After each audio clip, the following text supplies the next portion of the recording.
유럽연합 EU는 러시아 화석연료 의존을 줄이는 목표를 세우고 있지만 최근 보고에 따르면 EU 국가들은 오히려 러시아산 액화천연가스 LNG 수입을 늘리고 있는 것으로 나타났습니다.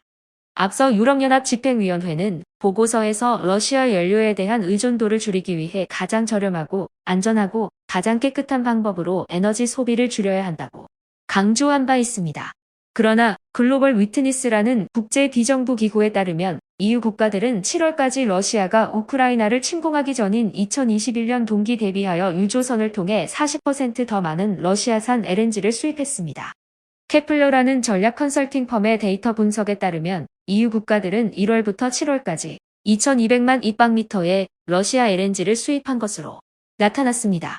스페인은 현재 세계에서 가장 많은 러시아산 LNG를 수입하며 이를 벨기에가 뒤따릅니다. 스페인은 2023년 첫 7개월 동안 러시아산 LNG 매출의 18%를 차지하고 벨기에는 17%를 차지한 것으로 나타났습니다. 중국은 20%를 차지했습니다. 오로라 에너지 리서치의 데이터에 따르면 러시아는 1월부터 7월까지 EU 전체 LNG 수입의 약 16%를 차지했습니다. 1에서 6월 동안 EU의 러시아산 LNG 수입량은 약 130억 입방미터의 천연가스에 해당하지만 이는 우크라이나 침공 이전에 유럽이 연간으로 수입하던 약 140억 입방미터에 비해 약간 적은 양입니다. EU위원회의 데이터에 따르면 EU 국가들은 2022년에 러시아로부터 파이프라인 가스 62억 기방미터를 수입했습니다. 그러나 이러한 LNG 수입 증가는 EU의 러시아 화석 연료 종료 목표와 어긋나고 있습니다. 글로벌 위트니스에 따르면 올해 EU 국가들의 러시아산 LNG 구매 규모는 52억 9천만 유로에 이를 것으로 예상됩니다. 이는 러시아산 LNG 수입의 세계 평균 증가율인 6%보다 훨씬 더 가파른 상승세입니다.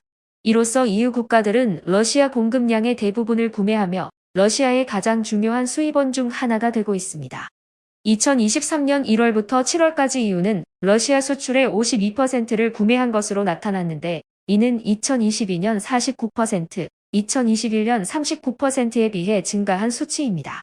지난해 EU는 러시아가 유럽으로의 파이프라인 공급을 중단한 후 공급 부족과 가스 가격 급등으로 인한 에너지 위기에 직면했습니다.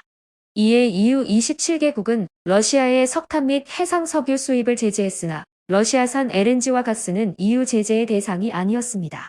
그러나 일부 정치인들은 여전히 유럽 기업들에게 러시아산 LNG 수입을 중단할 것을 촉구했습니다.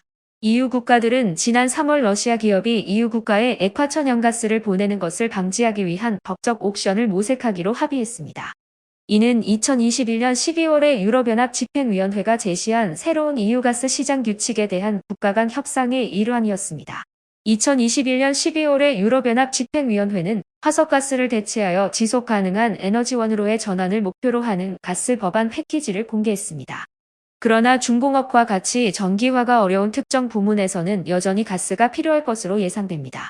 현재 많은 이들은 EU가 앞으로 러시아 화석연료에 대한 의존도를 완전히 줄일 수 있을지 궁금해하고 있습니다.